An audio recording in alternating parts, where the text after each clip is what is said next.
Good morning, good afternoon, and good evening. It's Wade T. Lightheart from Bioptimizers with another episode of the Awesome Health Podcast.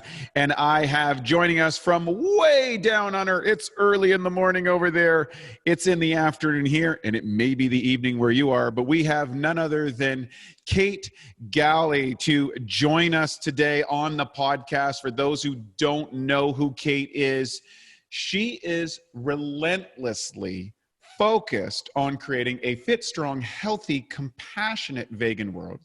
She specializes in creating the mindset, well, whether we're going to get into this one, that makes your best eating and exercising choices simple and sustainable.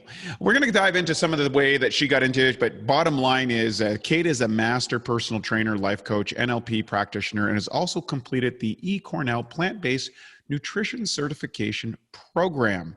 And she also has a cool podcast called the Healthification Podcast, and she describes it best as, I designed this tool as well to scale the motivation, support, and accountability that I provide my one-on-one personal training clients. We'll get into more of these details. We're going to talk about some things like 10 tips to make adopting a plant-based lifestyle easy, 11 plant-strong standards, as our good friend Tony Robbins would say. You are defined by the standards in your life, which are much different than goals. And then 9 overcoming tactics. Kate, welcome to the show. Wade, it's such a huge pleasure to be on the podcast with you.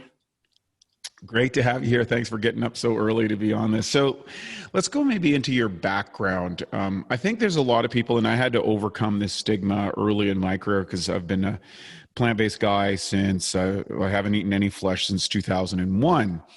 And I'm not a vegan vigilante or anything like that, but I think there's a lot of stigma, a lot of projections, and I think a lot of people in our industry don't do a good job of representing the product and the service. In other words, they're condemning other people for their food choices, which is not a way to invite people to a problem.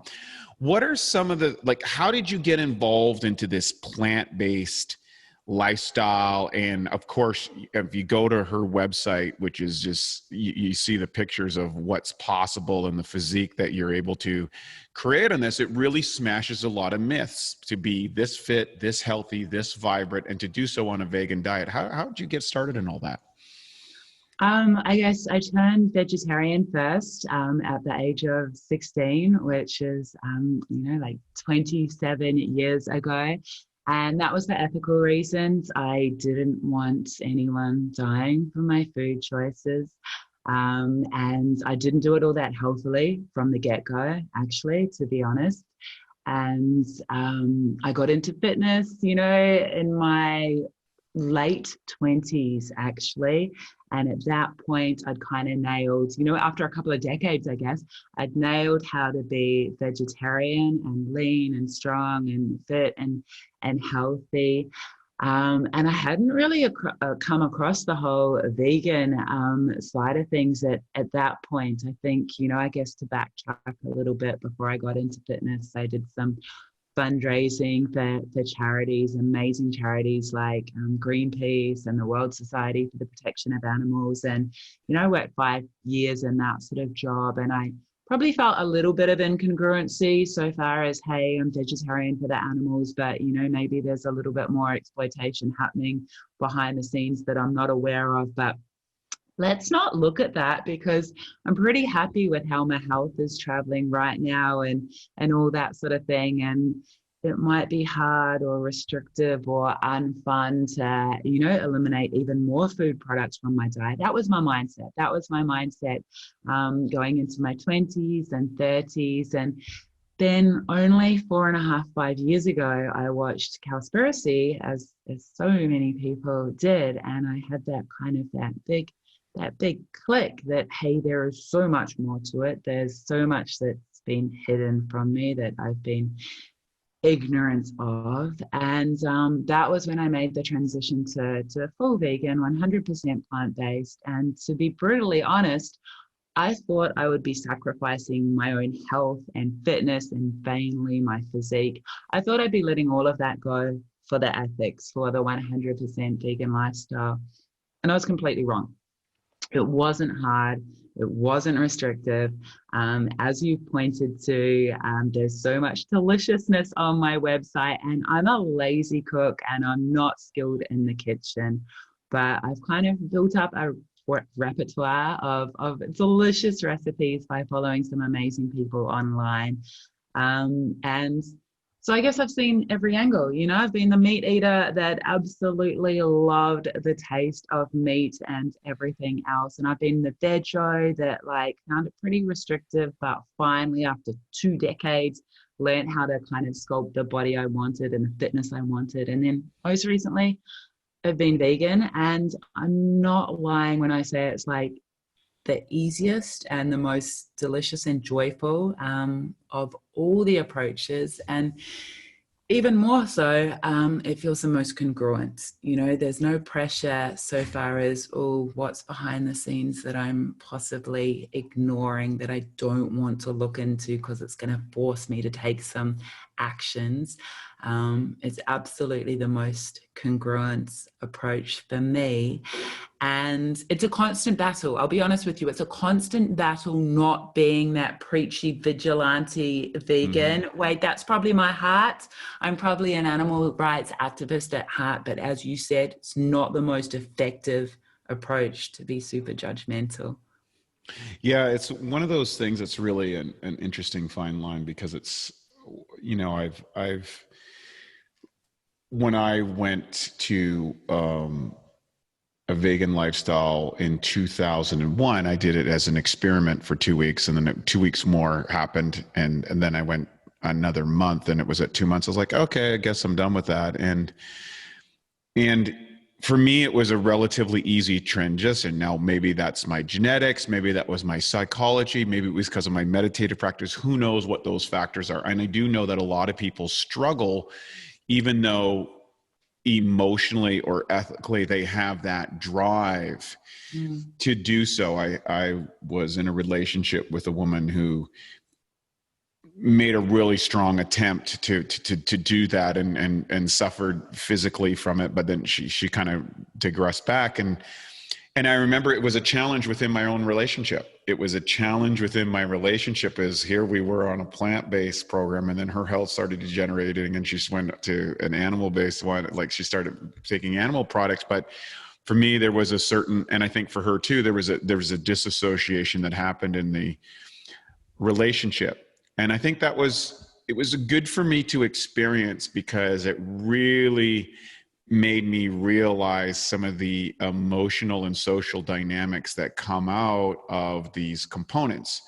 And of course, I've been passionately pursuing, how do we optimize a plant-based lifestyle in today's world? I do believe that there is a lot of value in it. I think there is certainly environmental values. I think there's ethical values.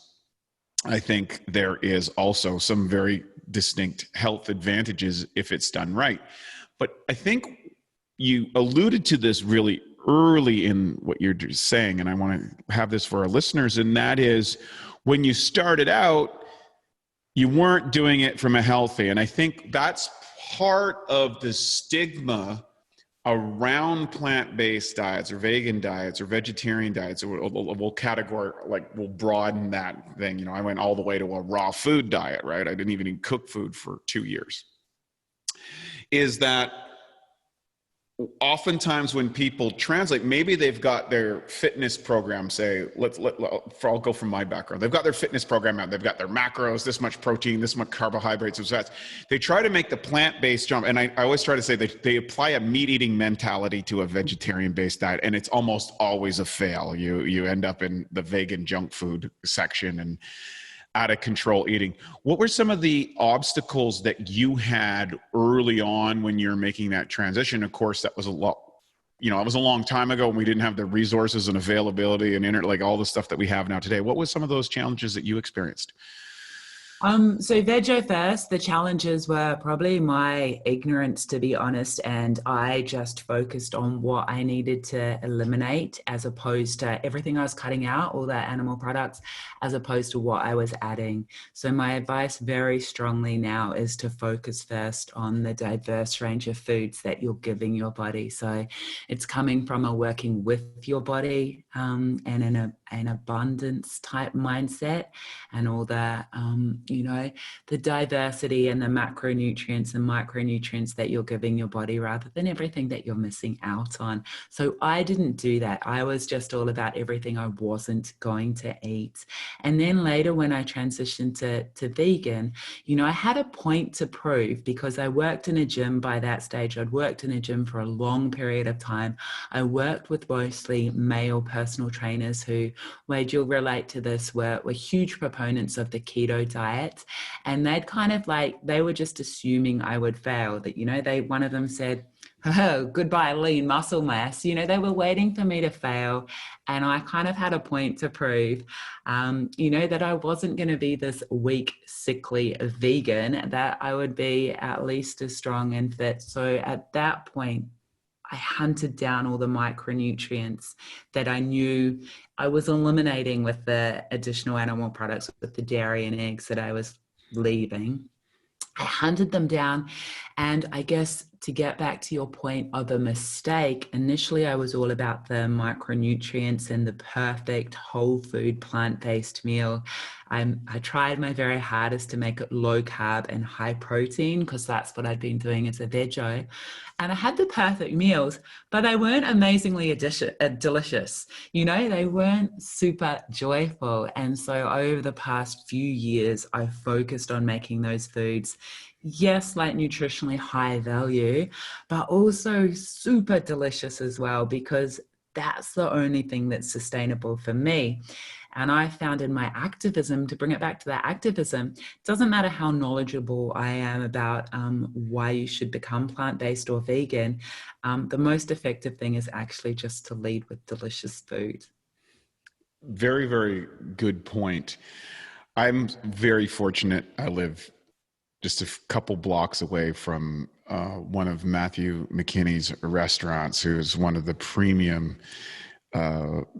vegan chefs in the world, and he runs a number of restaurants which are extraordinary. If you get a chance to go check out one of them, of course, he came to public light, I think, when him and his former wife wrote Real World Food, I think it was, or something like Pure Food. They had Pure Food and Wine out on New York, and then he's, I think, more West Coast person. He's got some places around the world. If you get a chance, he's got a restaurant in Sydney. I've been. Yeah.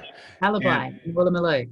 Yeah, and the thing is I routinely take people who are not plant-based dieters, who like fine dining, who like to really get into the taste and the textures and the refined points. And we take them over to that restaurant and they have an experience.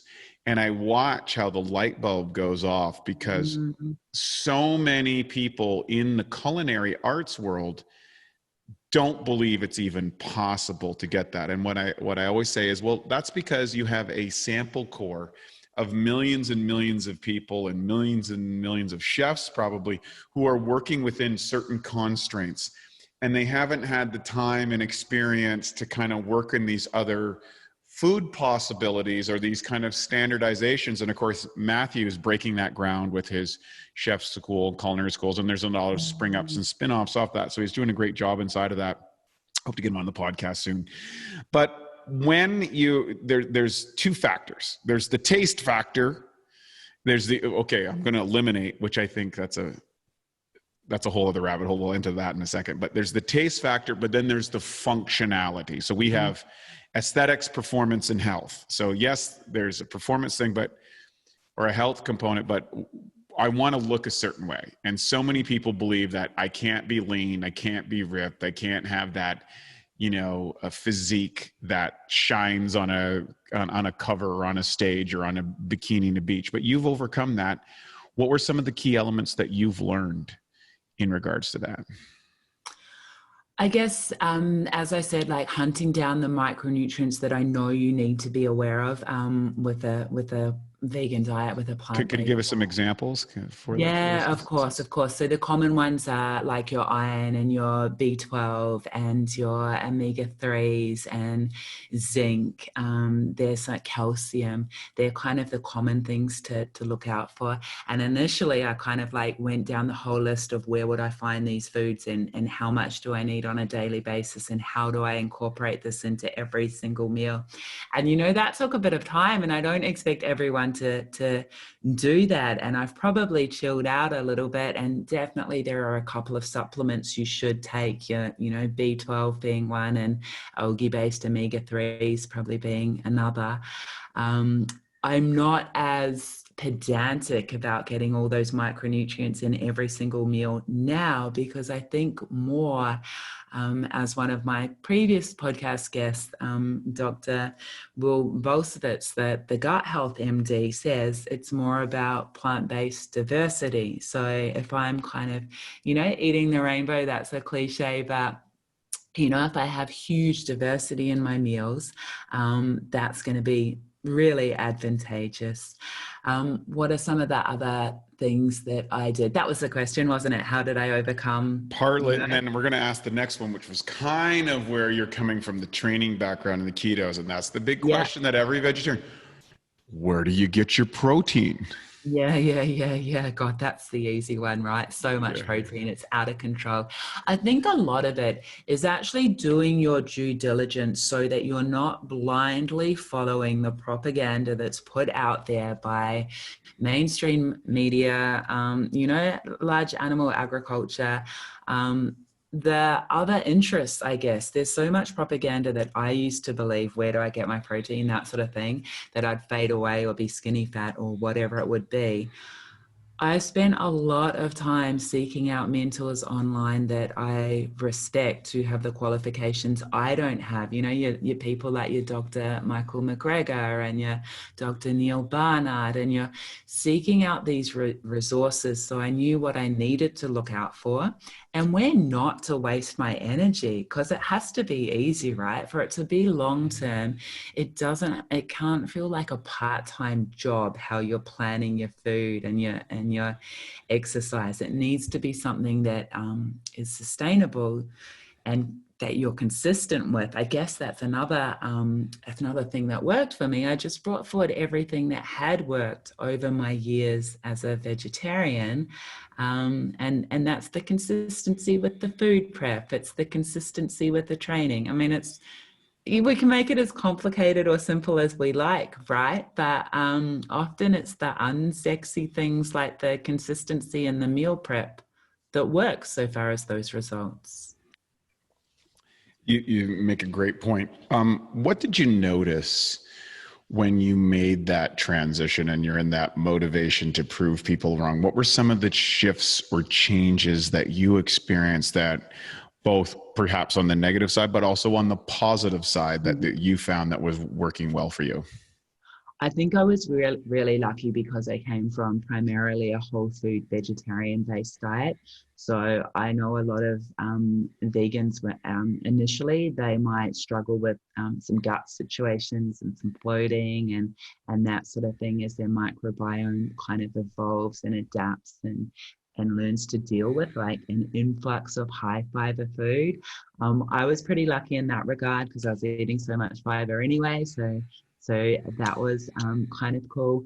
My energy was already really high. So I'm not going to lie and say, whoa, my energy was like through the roof, which is what happened for my dear mum when she went plant-based about 18 months ago. So proud. My strength actually improved. And that surprised me. So I actually could lift a little bit heavier in the gym. And that was a happy surprise. No idea why. There really weren't huge changes, but that was my goal, because I was in a place where I was happy with my fitness and my body composition and my energy level. My goal was actually to maintain all of that, to maintain the results I already had, But just ditch all the animal products and not ditch any of the food joy. That was really important to me. I'm an emotional eater. I love food. I want to enjoy every single meal, and I don't want to feel restricted ever. Yeah, it's interesting. I noticed when I made the shift years ago, the things that I noticed the most was my sleep time cut down significantly. I didn't Wow. need, yeah, my sleep time went from like 8 hours to 6 hours. And Oh, I want that. yeah, so that was a big one for me. I just think I was spending less energy on digestion. I Mhm. did notice that I had to re-regulate how many calories I ate. I found that Oh, my yeah. yeah, like I had to dial down because I just wasn't spending as much energy on digestion, which is a big Mhm. aspect when you're trying to digest meat. There's a lot of calorie expenditure in the digestive process. And then the third thing was I felt less aggressive and more empathetic. Of course, coming from a relatively rough and tumble part of the world, and aggression and violence was just part of growing up. Testosterone levels and playing sports and being in a rough world where, you know, sometimes I had to fight and things like that. It was just kind of a normal aspect of just being a young guy. And I channeled a lot of that into working out, which was Mm. great. You know, that I think a lot of people don't understand what it's like to have raging levels of testosterone rolling through your veins. It's a very, very complex biochemical response that I think is really underrated and misunderstood. There's Mm. this whole concept of toxicity and all this sort of toxic male story, but they're like, you know, go put you know, get your testosterone levels at 1,000, 1,100, 1,200 or something as a young teenage boy, and you see how it affects your brain chemistry. It's rough, and sports are a great way to channel that in a way that's not so destructive, which it can be. Those are the things that I noticed. And then as you evolved your diet, what were some of the things that you began to kind of upregulate and integrate in order to, you know, continue to have success? And what are some of maybe the recent integrations that you've been able to make? Yeah, great. So I came from that stereotypical like personal trainer, scared of carbs kind of mindset. Like I was Mm. very high protein, low carbs as a vegetarian for 20 odd years or so. And then when I transitioned to vegan, I tried to hold on to that. And it was pretty hard work actually initially. They're really super high protein, so much more than I need, and really kind of scared of carbs, you know, like I hardly ate much fruit as a veggie. I certainly didn't go near, you know, legumes or potatoes or any of that. And gradually, as I noticed that my body didn't change as a vegan, I noticed that, you know, that I didn't get all skinny fat. I didn't lose all my muscle. I gradually worked in more of those whole food carbs, and also a fair amount of good fats as well. And bit by bit, I just introduced, I guess, you know, more diversity, food that I'd been scared of, like your legumes and chickpeas and all of that sort of stuff. I worked it in, and it was beautiful. And nothing changed with my physique. I didn't chuck on extra fat. I didn't lose muscle. My gut wasn't in chaos. It's just been an experience of adding and adding and adding, not adding the vegan junk food, you know, that's there for the very odd occasion, and it's beautiful and I'm glad it's there, but it's not something I rely on.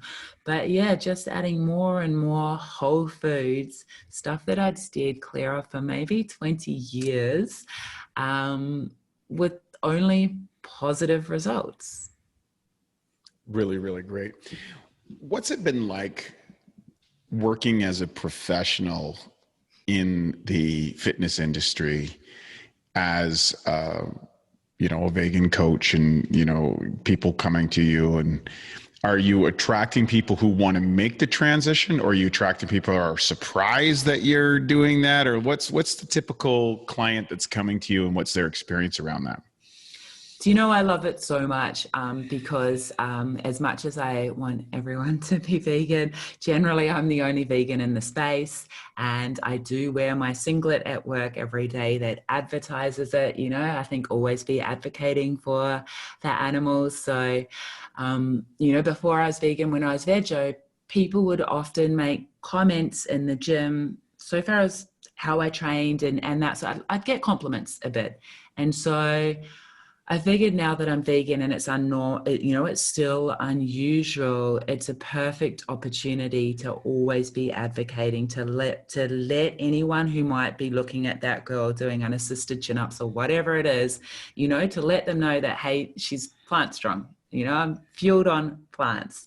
I absolutely love that. I've been at capacity so far as my one-on-one clients for years and years now, so I'm not taking on new clients. However, what I love is so many of my old clients who were initially vehemently opposed to the whole vegan thing. They've seen my transition. They've seen their fit, positive, full of energy vegetarian trainer eliminate all animal products and stay as fit and strong and positive and full of energy. And they notice how often other people in the gym may be off work or sick or not training. They see that I'm consistent. Even that my colleagues have pretty much had to admit that, hey, you never get sick. Even one yesterday was like, hey, how come you're the only one that never gets injured? You know, there's a bit of luck to that, I'm sure. But I love being the vegan personal trainer. I love advertising it. And if I were to take on new clients, basically it's a really easy qualifier. I now say I only take on people who are interested in adopting a plant-based lifestyle, because in my heart, I can't have that conversation with an individual who wants to transform their body if they want to do it using animal products. It's not my path. I can't support them on that anymore. That's great. So what are the top 10 tips that you have to making and adopting a plant-based lifestyle easy? Sure. The first one is rather than one main event. So the one main event used to be, hey, like, what sort of meat are we having tonight that we focus our whole meal around? I thought like that when I was a kid, you know. Everybody does, right? I mean, it's kind of the right? concept that goes on. Even when I go to a place, they try and create a quote unquote meat dish to go, Yeah. a meat substitute dish, right? I see the chef struggling with it. Right? Yeah, it just doesn't work. If it was like, oh, so my one main event is my mushroom and then I have a bit of beans and a bit of potato on the side, that is boring as. So instead we want to build the meal around fibrous veg first. I think especially from a plant-based diversity and from a point of view for the individual who might want to minimize their body fat and maintain their lean muscle mass. So build your meal around fibrous veg, lean plant-based protein, which is often like a grain. You know, it might be a tofu or a tempeh, but it might be like a chickpea or a quinoa, and good fat. That's tip number one. I like to make them actionable as well, these tips, and I realize we mightn't get through all of them, but, you know, an action step so far as that first, that first tip is to start with the meals that you already enjoy that are almost vegan. So, you know, that might be some healthy version of, a curry that used to be like lamb or beef or whatever it is, and it turns into a lentil cauliflower curry. You know, really it's only the meat component swapping out for a lentil or bean component. Like, start simple. Point two is to prioritize one ingredient whole food. So, you know, those substitutes, those meat and dairy substitutes, they can be great transitional foods. However, for long-term sustainability and health, I think we need to prioritize one ingredient whole food. So your fruit, your veg, your nuts, your seeds, your legumes, all of that jazz. And again, to make a start as an action step here, I think it's a nice place to think of your favorite plant strong protein for each for breakfast, lunch, and dinner. So for example, a plant strong protein I might love at breakfast time could be tofu scramble. At lunch, it could be chickpeas and hummus. And for dinner, it could be lentil and curry. Shall I keep powering through, or what Yeah, point? keep coming out. Yeah. These are All right. great. These are great tips, and we don't often get actionable steps. So I think our listeners would really be delighted to continue on with that. That's great. All right. Well, I love that actionable. So point 3 is to buy quality produce and give it the same respect that you used to give meat. So I mean respect so far as the seasoning, the marinating, the cooking. So often what I loved about my meat-based meals was the way that they were cooked, you know, the roast chicken or the barbecued steak or the marinated this or that or seasoned. So buy really quality food and find a few, that the action step is to find a few plant-based seasonings that you really, really love that really enhance the flavor. So as Dr. Greger would say, these are kind of the more red light foods that you don't eat in abundance, but they just make the meal go down better. So it might be veganase or nutritional yeast or sriracha, whatever it is. Tip number 4, really important for me, this one: don't be disheartened by a recipe flop. So if you're, not so masterful in the kitchen, think back, you've had plenty of meat flops as well, right? So don't be too harsh on the first vegan meal that you either make yourself or eat out that is disappointing. Be persistent. And to do that, I would say follow some people online. Pickup limes is amazing on YouTube. Avant Garde Vegan is amazing. Hot for Food is amazing. Wicked Healthy. So many people on YouTube. Find some people to follow. Tip number 5. This one is a happy tip. You might have to eat larger meals to be more satisfied. Often your plant-based meals have a lower caloric density. So if you were to swap out steak for spinach, that would be really boring and unfun and just not satisfying. So you might have to eat larger meals. And I would say another point here: don't be afraid of good fat.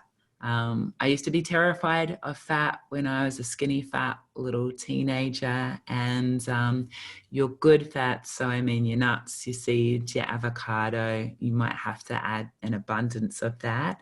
To get actionable, I would say find 3 high-value whole food fat swaps for your meals. So, you might swap out your butter for avocado, your whatever it may be, processed chips, the kale crisps, whatever it may be. Shall we power on to tip 6? Yeah, this is great stuff. I think a lot. It's these are the kind of tips that people can go out and apply and say, "Hey, I'm not doing that. I never thought of that." Yeah, absolutely. So tip number 6 is to find creative alternatives for those meals you used to love as a meat eater. So again, it's all about the abundance. It's all about loving every single meal that you eat. You don't want a wasted opportunity for a meal that was disappointing, right? So whichever struggle street kind of replacement you're looking for, like maybe it's pancakes or omelets or whatever it is, I recommend jumping on, say, Instagram and doing #vegan and that meal. So vegan pancakes or vegan omelet, vegan donut, whatever it is, there is an abundance of recipes out there for free and just beautiful like food porn pictures that so much inspiration there. Tip number 7, find plant-based protein pimps to add to any meal. So some of the meals out might be a little bit lightweight. As you said, Wade, they don't always understand when you're eating at restaurants. They might just remove the animal product and just leave you with everything else. Can be a little bit lightweight. So it's a matter of finding the protein pimps that you can add to your meals at home or your meals out. Your nuts, your seeds, especially your hemp seeds, your lentils and legumes and nut cheeses, all of that. Yeah, I know. For myself, oftentimes, if I'm going to a restaurant, maybe on a business thing or with friends or going to a meat-based restaurant, and I haven't been there, I'll drink a protein shake before I Yeah, go. I'll go, and 100%. that way I'm cool. Maybe Love they it. got the protein substitute, maybe they don't. But if they're not, I'm not sitting there, going out of my mind because I'm hungry and I'm not feeling good, and I feel like I got ripped off in the Yeah. meal. Totally. Yeah, you do. You feel like you're paying the same price for like a much less satisfying meal. Yes. Maybe you just have to demolish all the fries and then you feel Yeah, bad. And the yeah, pet peeve of the plant-based diets you don't know 100%. about. Yeah, 100%. yeah. So I guess further to the eating out scenario, tip number 8 is when you're eating out, scan the menu for those easy additions to your meal. If something's on a menu, but it's not in the vegan option, it's still there for the having, right? If there's roast pumpkin or walnuts or avocado on another meal, Sides, just say, hey, tapas, 100%, can I have some of that? Yeah. And I also am a huge believer in the more often we politely ask for adjustments to the menu, we've got to let them know. We can't just be satisfied with that correct. boring salad. Let them know politely. And in future, hopefully very soon, those satisfying, delicious options will be part of the menu. And now for a Bioptimizers fixed digestion tip: supercharge your protein shake. Everyone knows protein shakes are a great way to sneak in extra protein, build more muscle, even replace meals and burn more fat. The problem is the highest quality protein typically absorbs at around 40%. One way to fix this and dramatically increase how quickly and effective your protein shake digests is to add 2 to 3 capsules of masszymes into your shake. One research study showed that pre-digested protein during a meal increased muscle growth significantly. To take advantage of this, just blend the open capsules into your shake, and within 15 minutes or less, the enzymes will have begun to break down the protein into amino acids. This can make your shakes at least 2 to 3 times more potent. Some people do this and sip on their shake while lifting to provide their muscles with a steady stream of amino acids during their workout. To save 10% on masszymes, use the code SHAKE10, that's SHAKE10, at masszymes.com. That's SHAKE10 at masszymes.com. To that point, just as an Yeah. interjection point, this is one of the things that I've discovered recently.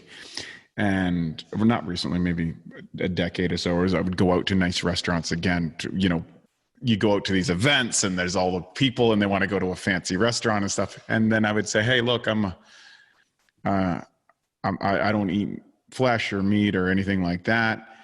Can the chef whip up something for me that would satisfy that? And over 50% of the time, they bring out something truly extraordinary because the chef is excited.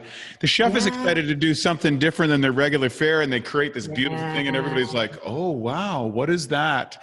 And so I always I'm always a believer in attraction marketing.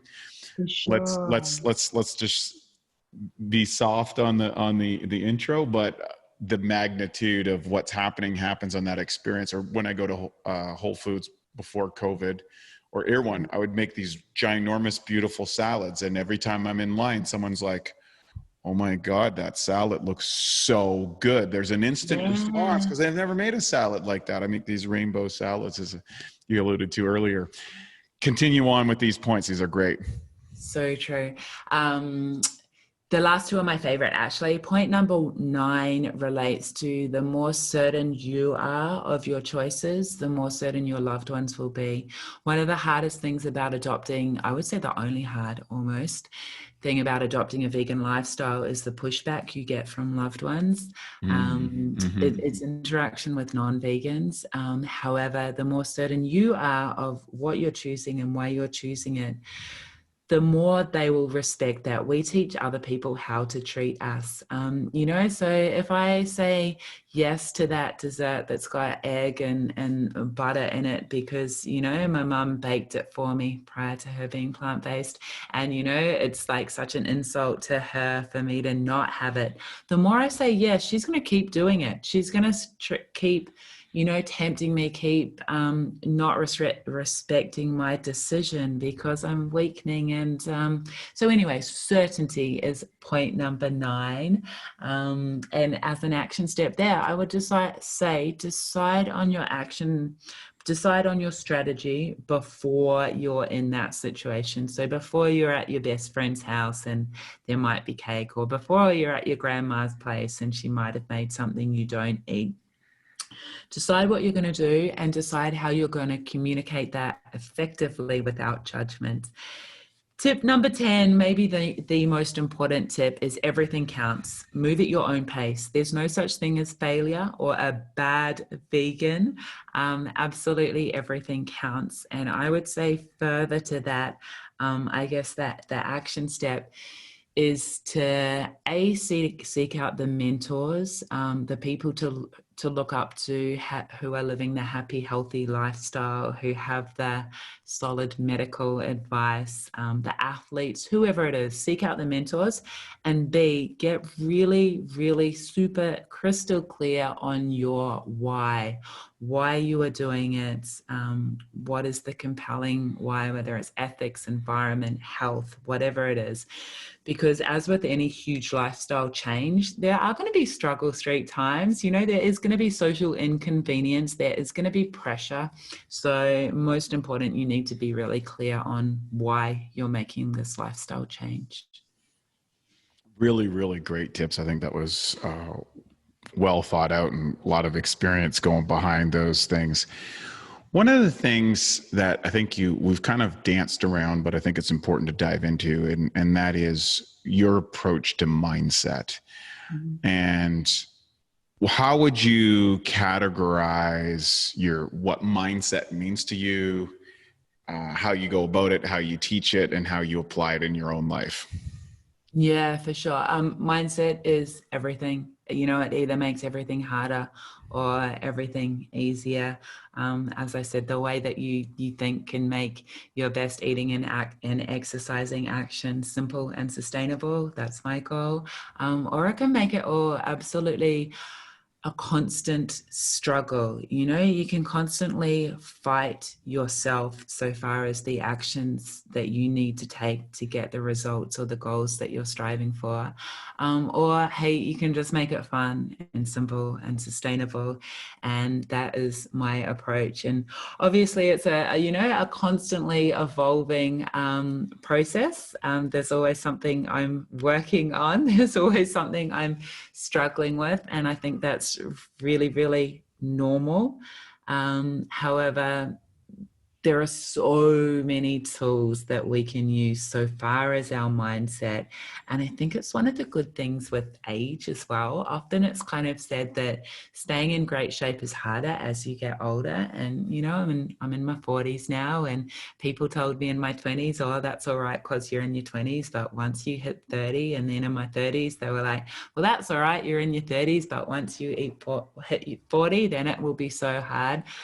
Maybe it is a little bit harder to stay in shape as you get older, but what is easier is you've got decades of experience so far as the mindset, the thoughts and the strategies and the habits that work for you as an individual.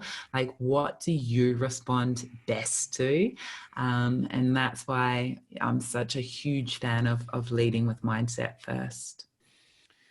What are some of the things that you think trip people up where they kind of opt into a plant-based or vegetarian or vegan lifestyle, and then they kind of regress backwards and they say, I can't do it or whatever, it's not fun? Like, what have you noticed are the points where people fail?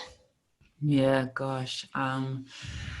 I guess I would say too much pressure and not enough pressure, actually. So the all or nothing kind of black or white dichotomous approach, I must be perfect. You're setting yourself up for failure. Not that many people can kind of go black or white overnight. And not that many people can kind of eat a perfect meal every single meal. We need to, I'm a huge fan of including vice, including indulgences, whatever you love. I kind of like a bit of what I love every single meal, but certainly every single day and every single week, you know, within reason. So people can start out, you know, too hard with too higher expectations with any lifestyle change. It can be advantageous to just lower the bar, to just have a little bit more compassion for yourself and a little bit more patience with yourself. Equally, sometimes people don't put in enough effort initially to do the background mindset work behind the scenes, so far as really getting clear on their why. And I would say, even more importantly, aligning their values and beliefs with their why. I'm a huge fan on that. So your values are those states that you seek out before everything else. Maybe they're freedom, integrity, passion, whatever they are for you. It's so powerful to align those, you know, achieving those states with that goal that you're working towards, and also your beliefs. What do you believe about yourself, your personal identity beliefs? There's so much work that you can go into to get really clear on that, to get really clear on who you are as a person and how that aligns to your goal, and how the actions you need to take your goal to take to achieve your goal, how those actions are aligned with those beliefs, and also how not taking those actions are not aligned with those beliefs. You know, if I believe that I am a person of integrity and I have a goal to lead a vegan lifestyle, because I don't want animals to suffer for my taste and convenience, when I'm tempted to eat that, whatever it may be, because it's convenient, I never am, but if I was tempted to eat that non-vegan protein bar because, hey, it's there and I'm starving, that would be a really incongruent, lacking in integrity type of thing for me to do. So I'm not going to do it because I got clear on my values and beliefs. But there's a lot of groundwork for people to do, and it seems like a lot of work up front. However, as with anything, it saves you time and effort and frustration down the track if you put that effort in, so far as your mindset up front. You bring up something, I think, kind of inadvertently, but traveling.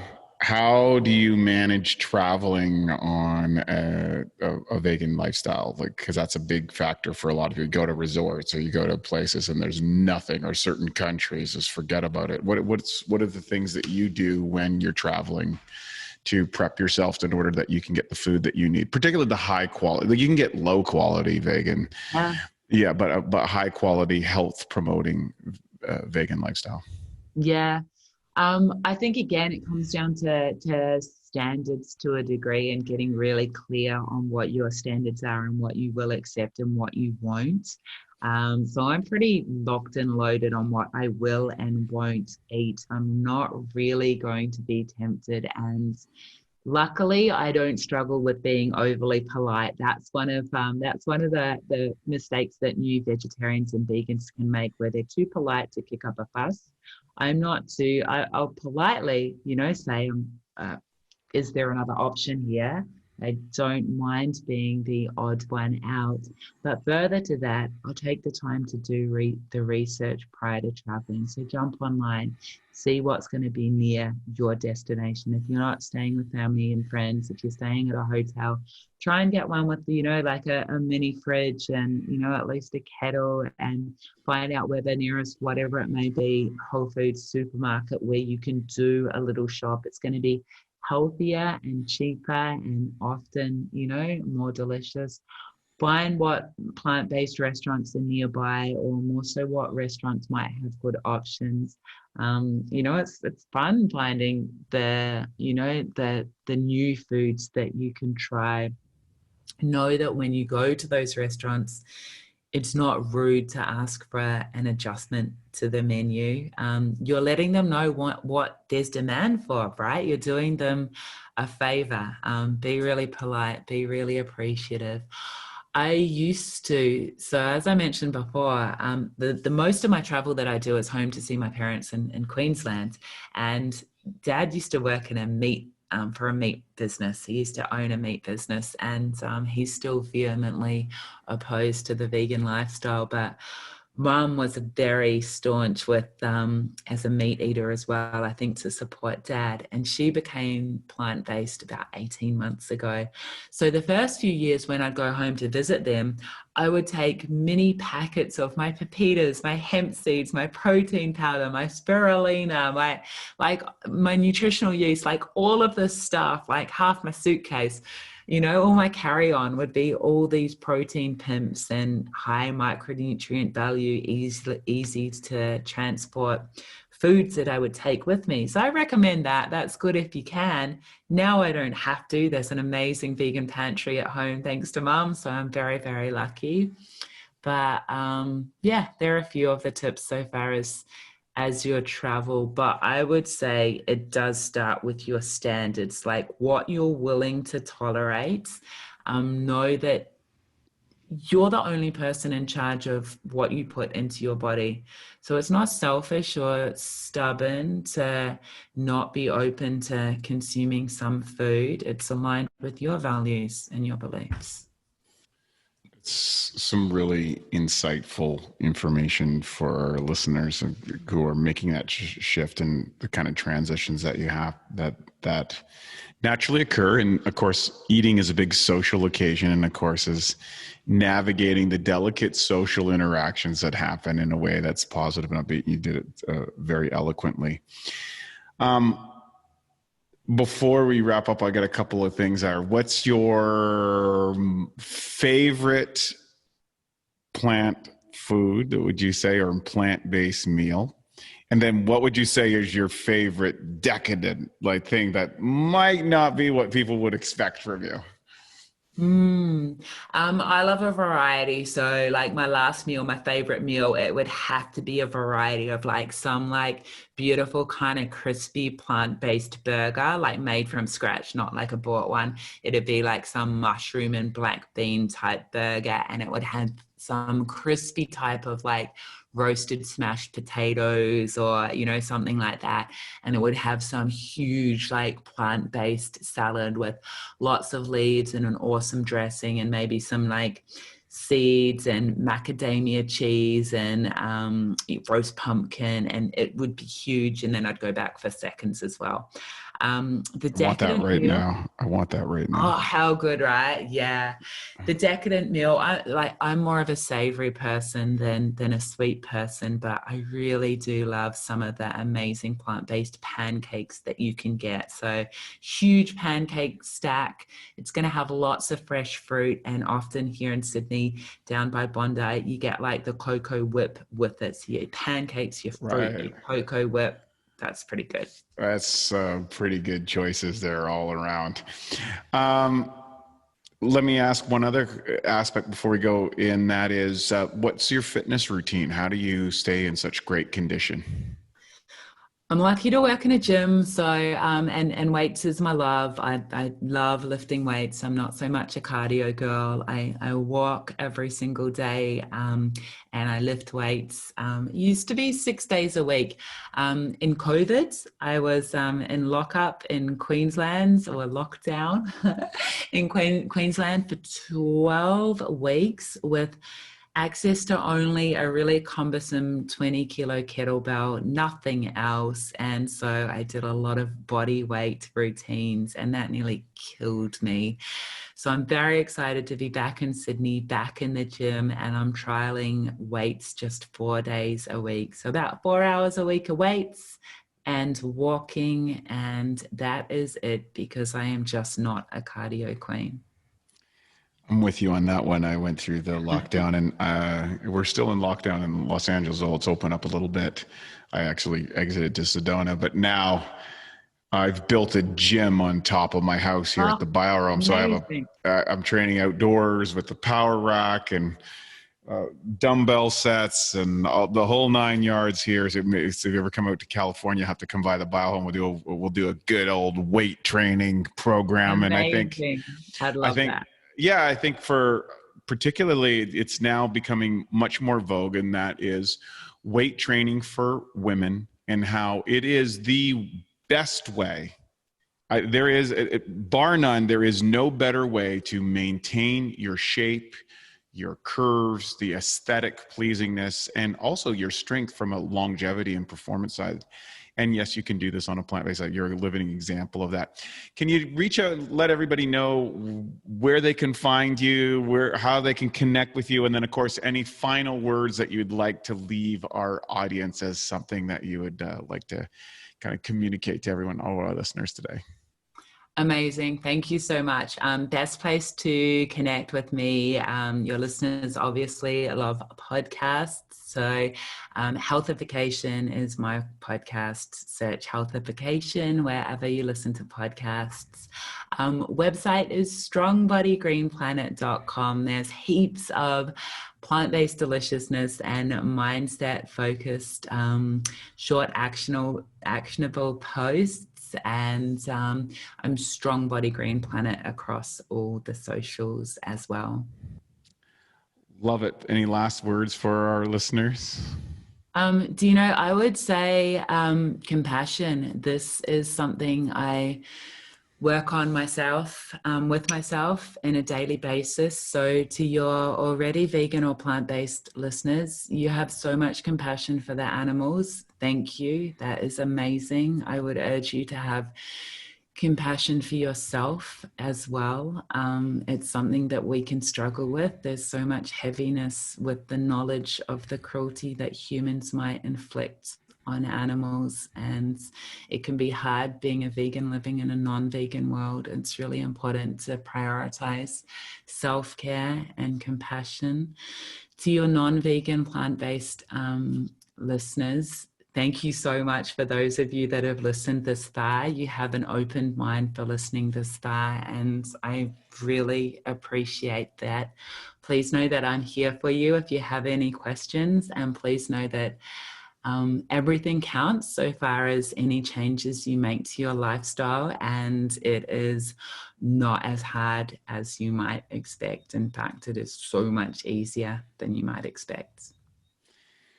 Beautifully said, and thank you for sharing your wisdom and your experience as a long-time vegan and fitness enthusiast. You look great, and you have a lot of insights, and I love those top 10 tips. And for all of our listeners who have listened today, please check out Kate's podcast. Everything is in here in the show notes, along with those top 10 tips. And for our non-vegetarian listeners, I think it's a great idea. I think go out on a limb, try it for 2 weeks, try it for a month, do an experiment to see how it goes. Check in with Kate's podcast or check in with some of the other podcasts that are out there around that, and just try it as an experiment, and go out and pick 10 of your favorite foods that you normally like, and find 10 high-level substitutes for them, and just go out and experiment them and openly try and see what you think. And you might be surprised that you'll be joining us on the plant-based promotionary cycle, because I never imagined I would go down that route. I always choose, my business partner is a keto guy. I'm a plant-based guy. We're at the polar ends of the spectrum here. And I respect all people and all choices, and of course, all sentient beings. But more importantly, we respect you, the listener, for taking the time to be here. Thank you so much, Kate, for joining us. And for all of our listeners at Bioptimizers, that's another awesome health podcast. Please come back and join us. Get your comments on YouTube, Facebook. You know where to find us. We love hearing from you, and hopefully all of you will be able to drop into the BioHome very soon. It's a pretty extraordinary place. Thank you very much for joining us. We'll see you again next week. And now for a Bioptimizers fixed digestion tip: how to get away with eating sugar. Hey, look, sugar is normally one of the worst things for you. But let's be honest. I mean, we all cheat from time to time. And here's a little trick that will ensure your body benefits from the sugar. Now, before you eat or drink anything sweet, take 5 to 8 capsules of P3OM. The patented strain in the formula devours sugar so fast it literally doubles in the body every 20 minutes in the presence of sugar. That doesn't mean that you can or you should eat a bunch of sugar or sit around all day doing that. But on the days that you do cheat, or you go after one of those maybe meals that you wouldn't normally do, this ensures that you get something in your gut that eats the sugar. And it's not going to feed the bad guys or spike your blood glucose nearly as much. So to learn more about P3OM and its sugar-devouring and protein-digesting properties and how it can transform your gut and metabolism, go to www.bioptimizers.com. Thank you for listening to the Bioptimizers Awesome Health Podcast. You can find more information at bioptimizers.com.